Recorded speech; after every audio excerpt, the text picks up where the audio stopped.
We give trees haircuts to maintain the network.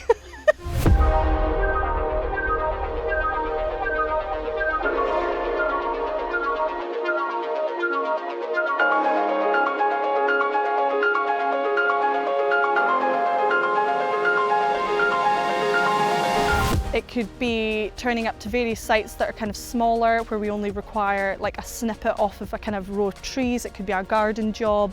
It could be quite a vast area where you're doing a lot of kind of small regen. There's so much to it. I can't describe each day as being the same.